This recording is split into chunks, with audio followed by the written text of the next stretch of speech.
me start with something nobody tells you. Scrum was not built for you.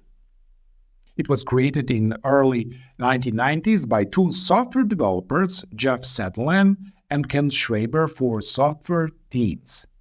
The original Scrum guide, the document that defines the entire framework, was written for people who build code. Every example, every team, every metaphor comes from the world of software engineering.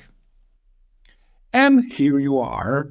You work in marketing or HR or operations, finance, healthcare, government, you name it.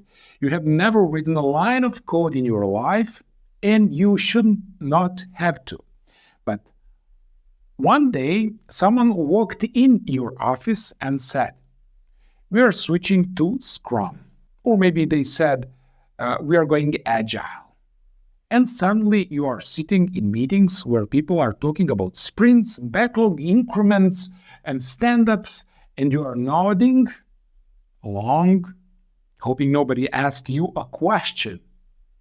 If this is you, I need you to hear this clearly. You are not crazy, you are not behind, you are not bad at your job. You have a training gap, not a competence gap. And this is an enormous difference. A competence gap means you cannot do the work.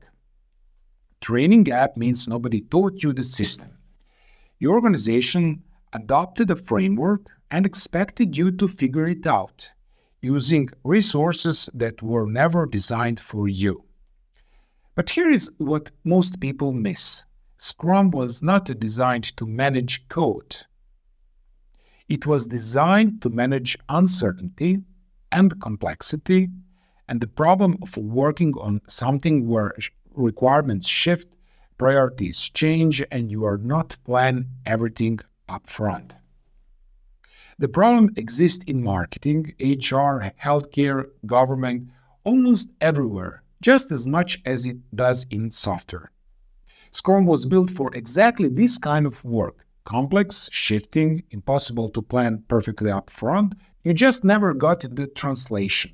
And this is not a trend, it's an operational shift, one that is happening whether your team is ready or not. According to the 7th Annual State of Agile report, 28% of business operation teams have already adopted the Agile principles. 70% of HR departments are using them, and nearly half of all R&D teams have made the switch. 86% of marketing organizations plan to move some or all their teams to Agile way of working. And here is the number that should make you feel validated. 37% of marketing professionals said the single biggest barrier to adoption was lack of training. Not resistance, not failure, lack of training. And this is not your weakness. This is the industry's blind spot. Think about the last time your team spent weeks working on something, a campaign, a report, a process rollout, only to find out at the end that priorities had changed.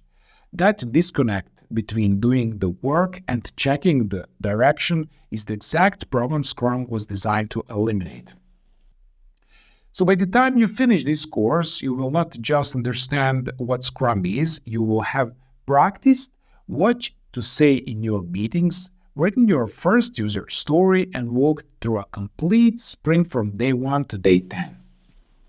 This is not something a blog post or random video can give you. So here is your first action. Think about your team right now. Do you have a regular meeting where everyone shares quick updates? Do you work in defined cycles? Does someone decide what gets work on first? If you say yes to any of those, your team is already using pieces of Scrum. You just didn't know the names yet. So in the next 4 minutes, I'm going to explain the entire Scrum framework in a way no software course ever has. And you will finally see how it all fits together.